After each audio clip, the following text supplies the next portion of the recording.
We're going to go ahead and get things started right now. Welcome, welcome, welcome. So glad to see you all here. We have a wonderful event planned for you today. We are going to be talking about alternatives to calling the police during mental health crises. Something which I said before when I was rambling doesn't get talked about enough in intersectional communities. So we're really excited to be talking about this with you today. I'm Rebecca Frumkin. I'm going to be one of your facilitators. This is Shannon Benitis. She's also going to be facilitating. We've got Maria Tricano-Harb, the lovely Maria, sitting over there. And we have Yuri Kim from the organization Nothing About Us Without Us. And we've got Timmy Chow and Miguel Rodriguez from the People's Response Team. So I'm going to let Yuri, Timmy, and Miguel intro their organizations quick, and then I'll jump back on the mic. Hi, my name is Yuri Kim. I'm from Nothing About Us Without Us. Nothing About Us Without Us aims to raise awareness of intersectional issues and create a positive change for inclusive environment and proper representation of minorities.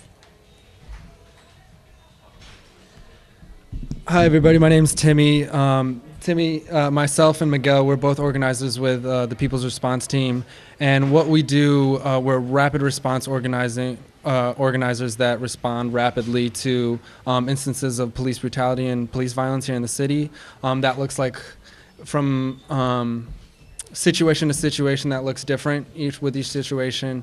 But we try to document all media that comes out. We try to provide an alternative narrative to the one that the cops usually put out, and we also try to provide immediate assistance, whether that be legal advocacy, emotional support, and other ways of advocacy, whether it be trying to organize for a vigil for the family that might have been impacted by police violence. But those are just some of the different things we do. We do a bunch of different workshops, including a bystander intervention workshop, a cop watching workshop, and this is actually the first time we're co-facilitating a alternatives to calling the police during mental health crises. So, yeah, thank you for being here.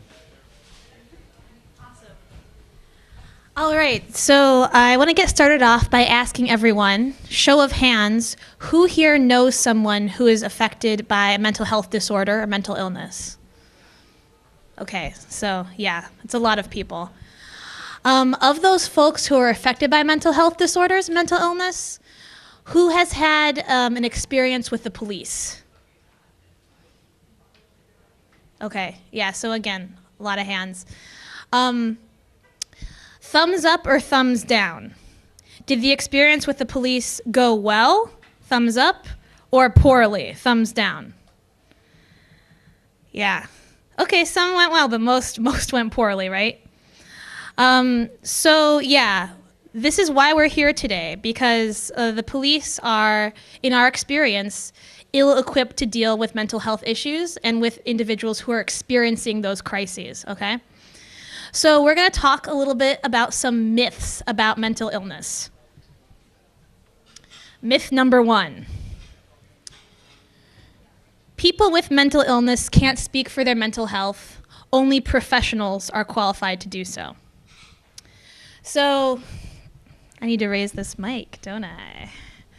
So, this is definitely a myth because folks with mental illness are the experts on their experience. They are the only ones who can speak for themselves.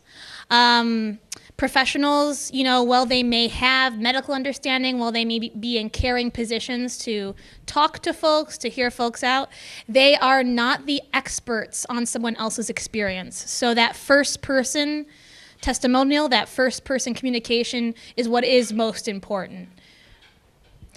Myth number 2.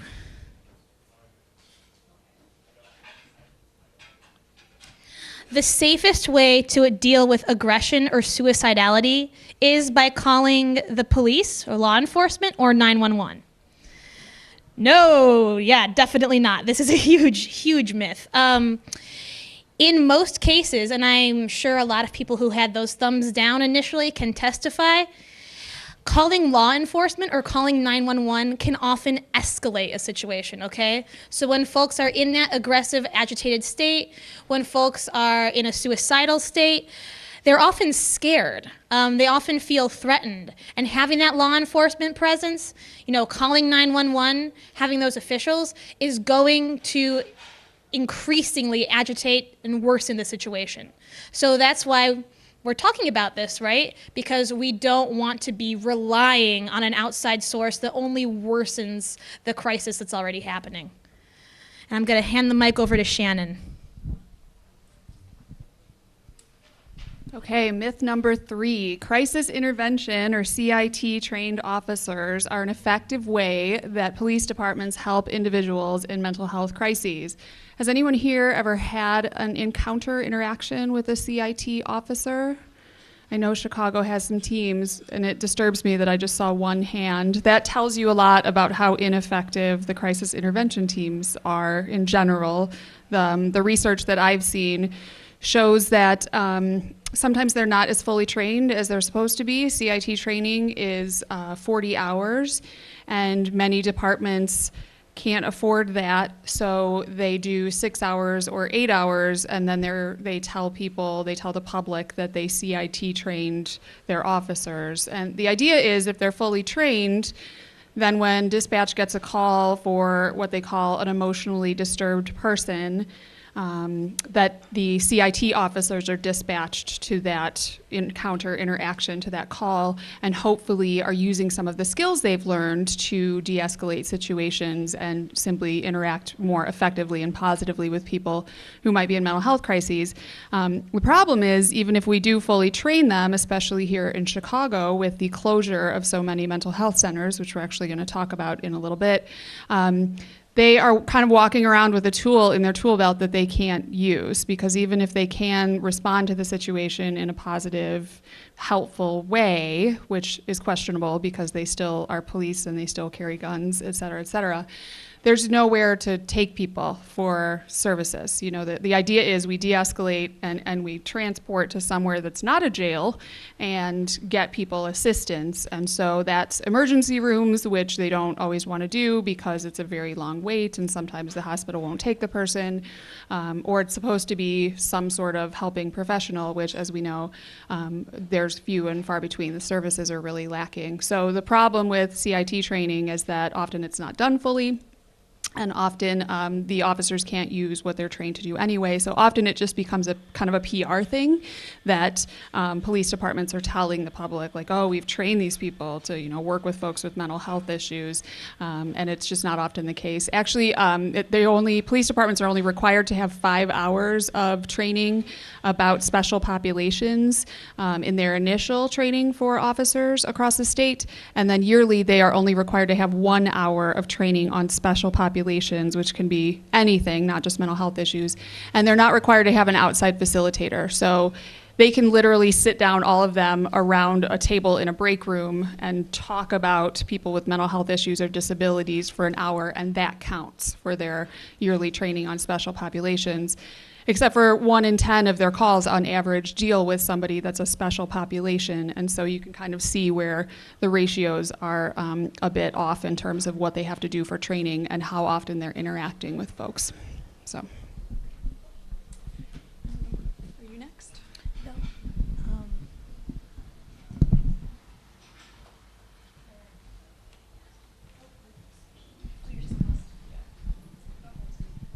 All right, so right now we're just going to briefly touch on a few different stories, relevant stories in which a lot of these issues were in play, right? So, 1 second for the slide. So we have Ethan Saylor. In January 2013, Ethan, who had Down syndrome, was in Maryland movie theater with a DSP. When the movie ended, Ethan left the theater, but then decided he wanted to go see the movie again and re-entered the theater without a new ticket. The manager called the police, but Ethan refused to leave when they arrived. The DSP pleaded with the manager and the police to allow her to get him out of the theater, and that if he was touched, it would escalate the situation. The police put him on the floor to restrain him, and during that restraint, he suffered a fracture to his throat cartilage and asphyxiated. The police cited his inability to follow verbal commands as part of the reason for the use of force. This next example is actually local. It was in Calumet City just over 5 years ago. The young man's name was Stephen Watts, and he had Asperger's. He lived with his family in Calumet City, and prior to his death, the Calumet City Police Department had been called to his house 10 times in 2 years, so they were familiar with him and his issues and how they presented themselves. The officers had used a taser on him on one prior occasion, but this last time that they were called, they found him hiding in the basement with a butter knife in his hand. His father had called the police because when Stefan refused to go to school, his father took his computer away and a fight ensued. Finding him quote unquote armed, the officers shot and killed him when he did not drop the butter knife. And then we have Charles Kinsey, who was not the person with autism, but his social worker, who was shot just after that photo was taken. I don't know if you can see it up there. It's the third photo. While he was on the ground with his hands in the air, while yelling that the individual he was supporting had no weapon, had autism, and that he was not a threat to himself or others. It was actually, in this situation, it was bystanders who had called the police after they saw Kinsey following the young man and attempting to persuade him to return with him to the building where he was receiving services. And this fourth example is someone I'm sure you have all heard of. This was on the news quite a bit and is local to Chicago. This is Quintonio LeGrier. Not only was Quintonio killed by the police, but his neighbor was killed by the police once the police arrived. The 911 tapes reveal that a 19-year-old Chicagoan, Quintonio, was shot by police in December 2015. He'd called 911 3 times in the minutes prior to his shooting, begging them to come to his father's house on West Erie. He was shot 6 times by the police in a fusillade of bullets that also left his neighbor, Betty Jones, fatally wounded. While LeGrier's father claimed he was being threatened by his son, the calls reveal that it was actually the son who called the police first, looking for help and imploring them to come to his father's house, where he insisted that it was his life which was being threatened. And further examination of the case shows that he was shot almost immediately after opening the door and starting to come out. It doesn't appear that there was any attempt to interact with or de-escalate the situation. It just started with shooting and ended with him and his neighbor being killed. And this next example is our 5th example, and this happened last week. I was quite literally making this PowerPoint for this training, and I saw this on Twitter. This is Desmond Phillips. He was 25 years old from Sacramento, and he was killed by police officers with the Chico, California Police Department on March 17th. They forced their way into the apartment of his father, David, believing that Desmond posed a threat to family members, according to reports. As he'd done twice in the past, David Phillips Sr., Desmond's father, contacted local paramedics to help his son access medication, the family said, as Desmond had a mental disorder and was acting erratically. Quote, "My dad called the ambulance to come take him to the hospital so they could get him some medication," unquote, David Phillips Jr., Desmond's brother, told the news station, adding that the encounter should have been handled way different. They didn't have to pull out their guns. Here, we would like to have a moment of silence for the lives lost by police brutality.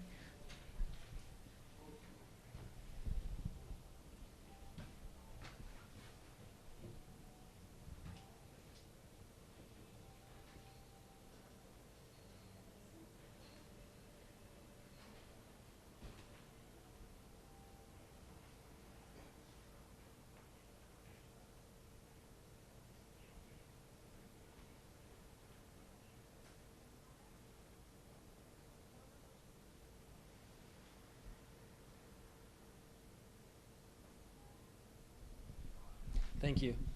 And now briefly, originally we were going to have a guest speaker today, Dorothy Roby, who is the mother of Michelle Roby. Has anybody heard of Michelle Roby's name? She was shot and killed in February, just last month. And actually, part of the work that People's Response Team does is we respond and try to support the families impacted by police violence. And so we had been actively supporting the Roby family throughout that process in the wake of the shooting. And so Michelle Roby was a 55-year-old who lived in the Uptown neighborhood, but at the time was in the North Center neighborhood. And police responded to a 911 call at a CVS that Michelle was in. And I should say Michelle suffered from bipolar disorder as well as multiple personality disorder. And so CVS called, said that she was threatening employees. By the time the cops were, showed up to the area, she had already left and was waiting at the bus stop outside. And then at that point, apparently the cops approached her and there was verbal back and forth, and it subtly escalated, and then the cops shot her after they said she threatened them. And so we can see how escalation happens really quickly as soon as the police get involved and as soon as they stepped on the scene, right? So she was already out of the CVS where the initial occurrence happened. But yeah, we want to be mindful of that. And so next up is Maria, is going to share an experience she had. Thanks. Hi, my name is Maria. I'm actually 17 years old. I suffer from PTSD, depression, anxiety, and OCD. So I was arrested over the summer. There was an altercation, and I was, trying to talk to these police and get them to listen to me and look at some videos that my friend and I had. They didn't really want to listen. They weren't really, trying to talk to us. They weren't really trying to hear what we were saying. We were essentially, asking for help, and they weren't interested. Just the kind of person I am, that kind of agitates me a little bit. They were telling me, walk away or we're going to arrest you. And it was just like, can you please listen to me? And they kept threatening to arrest me, and that just kind of put me in a bad place. So I called my mother, at which time, while I was on the phone with her, they took me, they slammed me on a car, and they cuffed me, and they put me in a truck. So on the way over there, obviously a lot's going on. It's a huge stressor for me. While in holding, I think when they took me to do prints, the walk over there, a police officer was actively triggering me. I told him, I have PTSD, which you're doing right now. Like, I explained to him what he is doing, and that it is triggering me. He then laughed along with other cops around and continued to do what was triggering me. I'm screaming, I'm crying, I'm pleading. They don't care. They think it's hilarious, actually. So they continue to do so.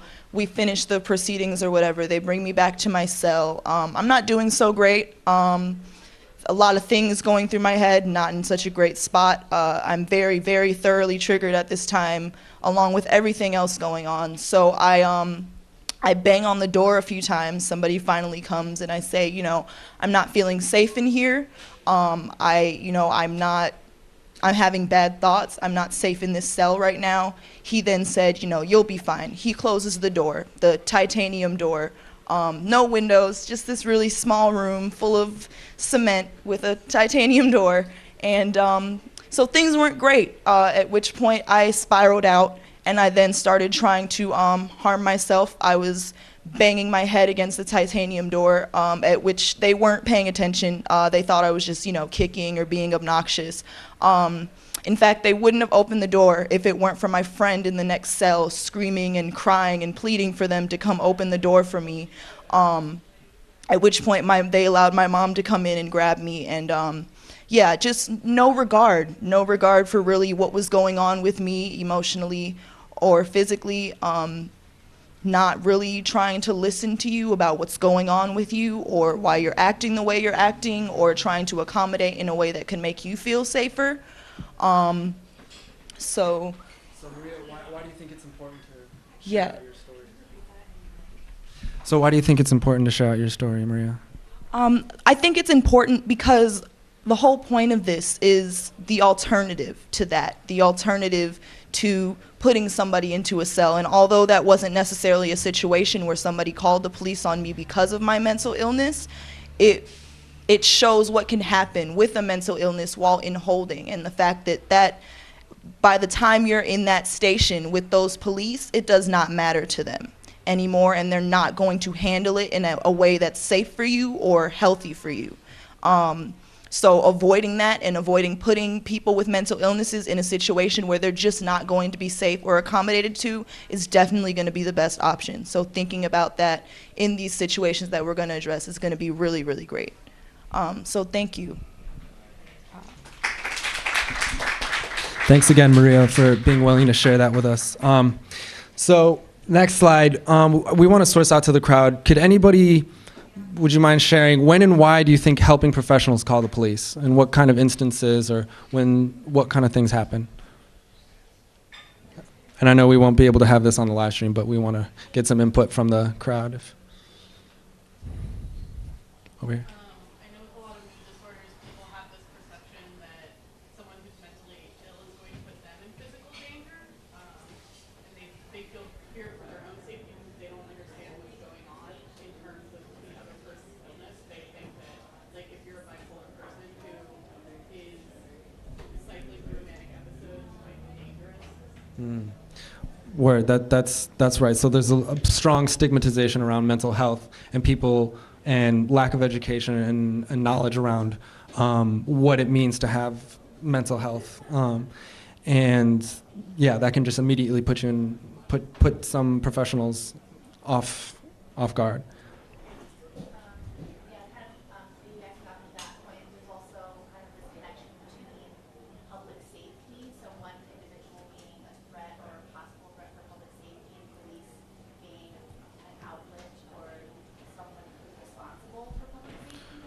Right. So what I'm hearing is not just a threat to the professional themselves, but also a threat to potentially public more generally.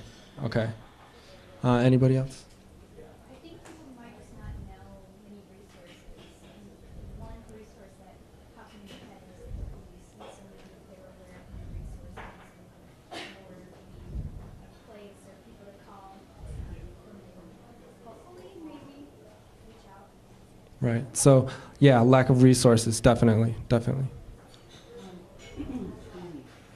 for about 7 years in a drug treatment program. This is a little different because the person would already be physically inside our building, but we had a lot of people who came in off the street who were still psychotic, for either from the drugs or mental illness or both, and some people who were just a danger to themselves or others. So we would call the police to have them transported to the hospital to be evaluated. So that's not exactly the same. And usually those things went okay if I or another person on our mental health team went down, talked to the police, said, here's what's going on, and they knew what to do. We weren't asking them to manage the whole, to assess and manage it all. Right. So that usually went okay. Right. Thank you for that. I guess I'm to say because at the core of it, we live in a system that's oppressive, and under capitalism and white supremacy, mental health at the root of it, it's oppressive in itself. So we're created with systems in which mental health professionals have, yes, lack of resources, but I think of its root, it's based on law. Like, for example, if you're a mandated reporter, or if, depending on which field you work, like your institution, it says you have to call the police if somebody's harming somebody or somebody's doing something. So I think of its core, that's mental health in itself. Right. So just for the live stream, I'm going to try to rephrase with a lot of the oppressive systems that we're pushing back against and trying to engage with are institutionalized in the mental health facilities and institutions that are supposed to be helping folks. But so that lack of resources oftentimes is essentially taught to providers and professionals as the only answer. Right. Well, y'all pretty much answered everything. I didn't have anything additional left. But for this next slide, we're going to take some, so what people think might be some potential results of calling the police, and why do you think we would not want to call them? What could this potentially lead to? And we're going to go ahead and record some of these up on here for everybody. High probability of incarceration, especially if you're a person of color. Mm-hmm. And even if you haven't been convicted of anything, you can still be put in like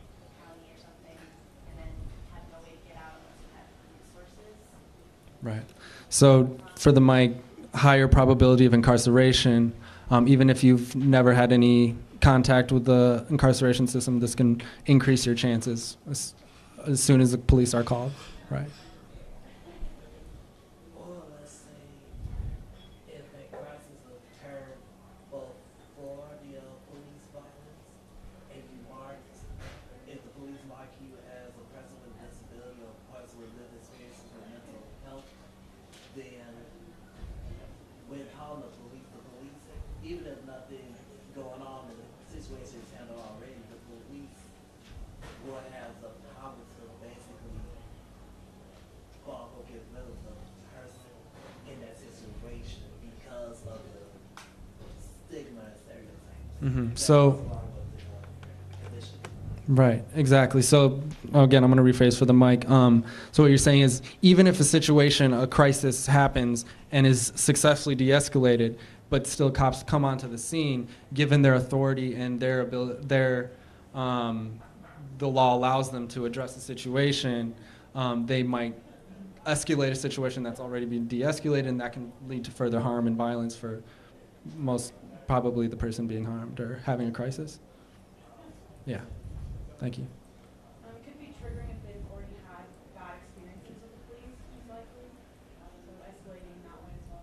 Definitely. So if they've had previous encounters with the police, traumatic encounters with the police, that can be further triggering. And then one more back there. So with the increased probability of incarceration and repeat offenses and the whole 3 strikes thing too, and so forth and so on, it increases probabilities of homelessness, losing the right to vote, right? Public aid is probably going to be denied at that point. Employment opportunities. So, in addition to all the other things, Right. Thank you. Thank you. So, right, to follow up with what everybody was saying, we have imprisonment, increased chance of deportation, loss of immigration status, further police brutality more generally, denial of medication, right? Increased chance of losing access to public aid of many different sources. And just more generally, it's an interruption of life. And the person that's being affected, as soon as they know you're calling the police too, that can immediately escalate a situation, right? So we kind of get a sense of all the things that triggered. As soon as somebody calls the police, all the big, very big risks that potentially get triggered as soon as you try to call the police. All right, thank you for everybody for starting that. We hit a lot of the information. And the medical bill, that's a very big, very big. I hope we can put that back up there. That's a really big consideration too. So right now we have factored into the workshop a little time for a 10-minute break, and we would like to take advantage of that so we can swap out our interpreters, and we'll make it 5 minutes real quick just so we. Yeah, and we can also stand by. If you haven't filled out a Post-it yet, we highly encourage you to do that. I believe, the yellow is? The yellow is the care package, and the orange is what they want to get out of the workshop. Okay, so the orange is what you would want to get out of the workshop, and then the yellow is what would be in your mental health care package.